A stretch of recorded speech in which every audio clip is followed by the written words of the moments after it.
Hey guys, welcome back to Ranger Survival and Fieldcraft. I'm Andrew, and what I have for you today is the Poor Man's Wilderness Survival Fire Kit.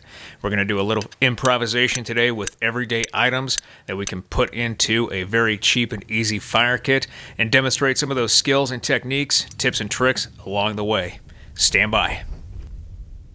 Now, the first thing we're going to do is create an improvised stove. As part of our fire kit, we can create small portable stoves from everyday items available to us in our local area, or things that we pick up if this just happens to be an urban survival scenario, that we can take something lightweight, use it, and then it is a fire and forget weapon, or we can recreate it out in the field if we have the requisite supplies needed to actually construct this. But what we're going to do is take a small tuna can, and we're going to turn this tuna can with some cardboard, crayons, and a little bit of cotton into a portable poor man's stove. So we take that can, and just a simple can, we're going to apply some cardboard. We cut cardboard up into strips so it'll fit inside the can. Once we have those cardboard circles complete, then we can just take some cotton that's going to be somewhat of a wick and a fire starter and place it right in the middle. And now what we're going to need is something that is going to maintain a flame or act as a flame extender, something that we can burn along with that cardboard and prevent that cardboard from burning too fast or just burning up and not lasting as long as we need it to for a stove effect. In this case, we're going to use crayons.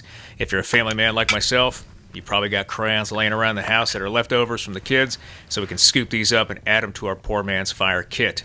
So we're going to take a tin, and we're going to place our crayons inside that tin. We're going to use a poor man's stove. We built at home for this process. We're going to use one stove to create another stove, and we can continue this process in a survival scenario or as part of our poor man kit. But we take those crayons, light our initial stove, and then place that tin over top of the fire, melt those crayons, and we just take the crayon, melted wax, and pour it over top of our new stove, making sure we get in between the cracks and crevices of that cardboard inside the tuna can, and a little bit on top of that cotton that's going to act as our wick. We can let that dry in place once we use up all the wax, and then we can keep that stove burning and get ourselves a hot drink in the meantime while we wait for that initial wax to cool in our new poor man stove.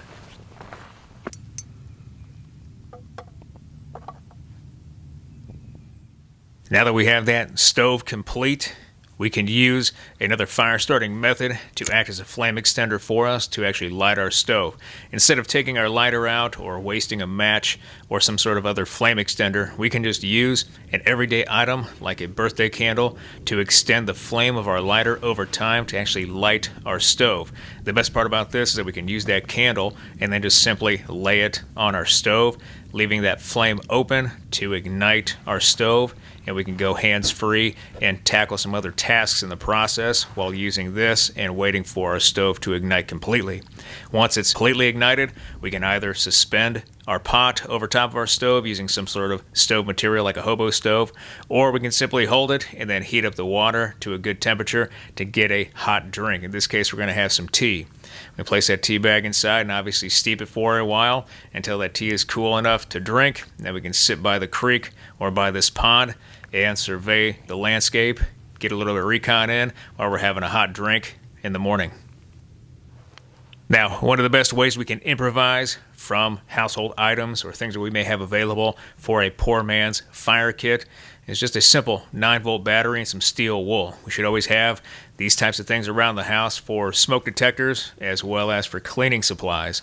But we can find these items. That 9 volt's going to have a little bit of juice left in it, and then we can take that steel wool, fine grade steel wool, and then just apply the negative positive ends of that 9 volt to that steel wool, connecting the circuit and igniting that steel wool, and we have fire. Speaking of batteries, there is another technique with batteries that we can use to get a fire going and use a little bit of improv, especially out in the field if we have these items with us, which most people will have a flashlight and maybe scissors or a gum wrapper or scissors and a multi-tool that we can use, and even a knife. But we'd like to call this a prison match, or a type of prison match that we can use to start a fire. Prisoners use this technique to start their cigarettes or to light other paraphernalia while behind bars. But we can use this technique to get a survival fire going.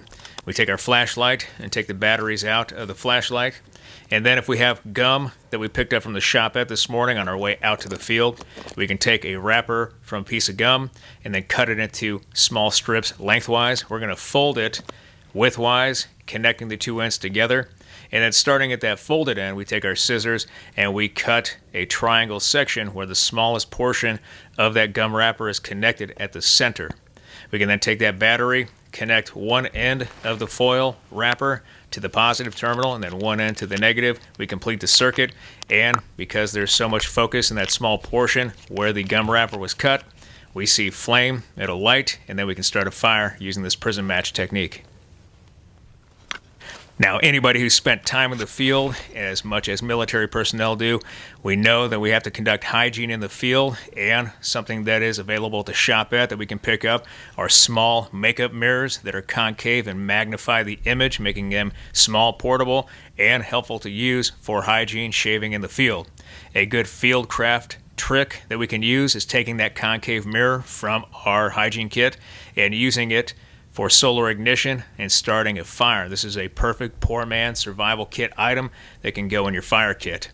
But we can take this, create our tinder bundle, and then finding the sun, reflecting that sun's rays onto our tinder bundle with our concave mirror, focus the beam into a small area, and then simply create an ember by burning our fine material in the center of our tinder bundle until we get an ember and it is smoking by itself. Once that ember is smoking by itself, all we have to do is blow it into flame and we have a fire.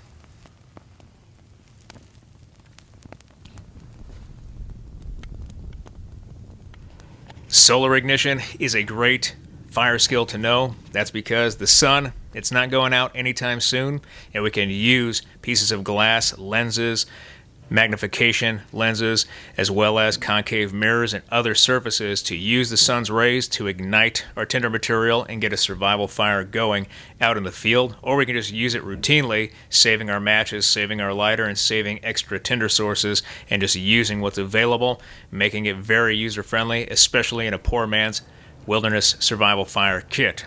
But we can also use a magnification lens, whether it be a reading lens like this Fresnel lens or Fresnel lens, or a magnification lens that we got out of our toolbox that is a 4 or 5 power lens. We can use both of these items for solar ignition, similar to the concave mirror, only this time the sun's rays are passing through that lens and focusing beyond the lens into the tinder bundle. We focus those sun's rays in the smallest area possible to ignite the material. A trick, especially for this time of year, being that now everything is starting to get wet again, we have weather coming through, is to find dead dry leaves that are still hanging up in tree branches that aren't affected by that moisture. We take those leaves, crush them up, and place them inside the center of our tinder bundle. Those leaves will ignite very easily and turn into an ember very easily with a Fresnel lens or Fresnel lens, and even our magnification lens out of the toolbox. We simply create that ember space big as a cigar or big as an end of a cigar once lit.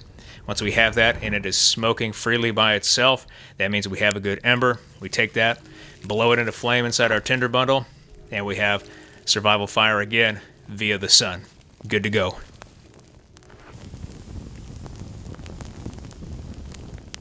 One other item that was in the toolbox that we can grab and add to our poor man's wilderness survival fire kit is just a simple file. We use that file to sharpen tools, whether out in the hardware shop or for lawn care or for sharpening our bushcraft tools like our axe, our machete, our parang, and even some knives. But we can take that file because it is carbon steel and actually take a hard rock like a piece of chert or flint and striking that file in a downward motion, we can shave off small pieces of material from the file. Those pieces ignite into sparks, and we can drive those sparks onto fine tinder material like the char that we have created so that we can actually apply it to a tinder bundle and blow it into flame.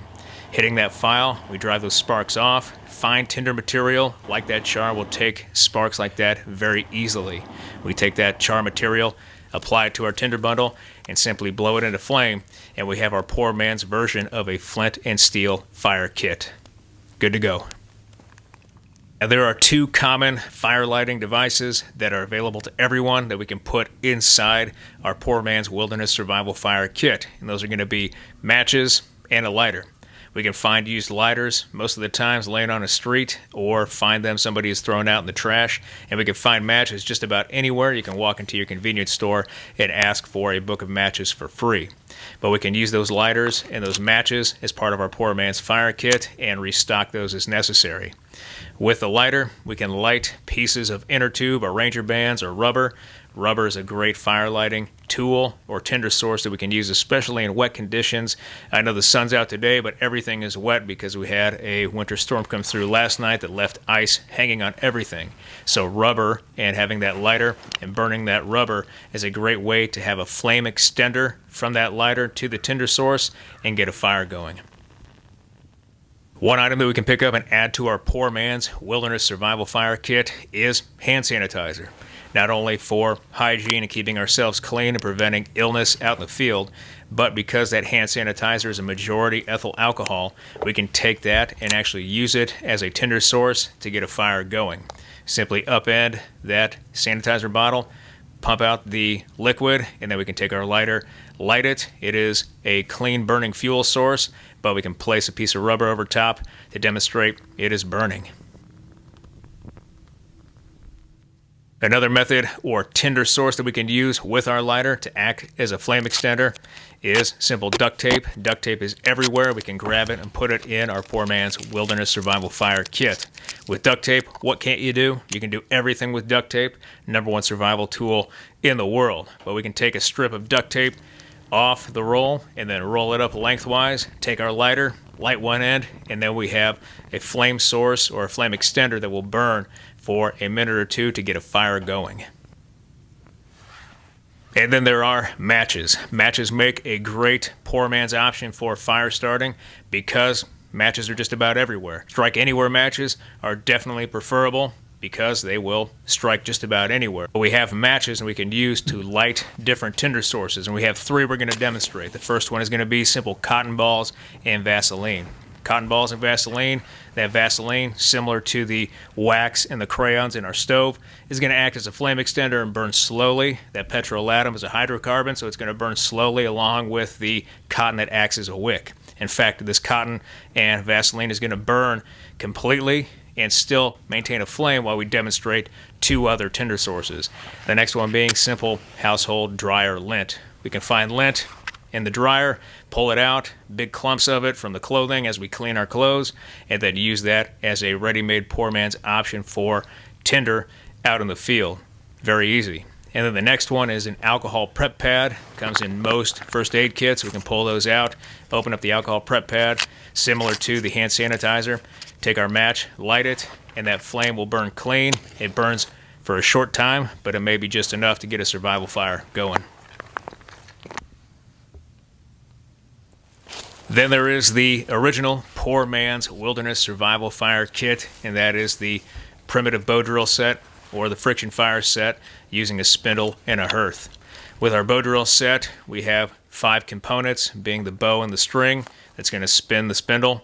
And then we have the spindle or the drill that goes into our hearth board. That hearth board is the flat piece laying on the ground that we drill into.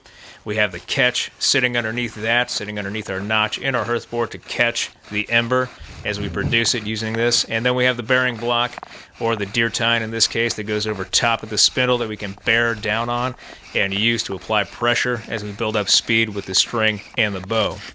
With this method, we get set in a good spot, making sure that we're ready to go because this is a strenuous activity.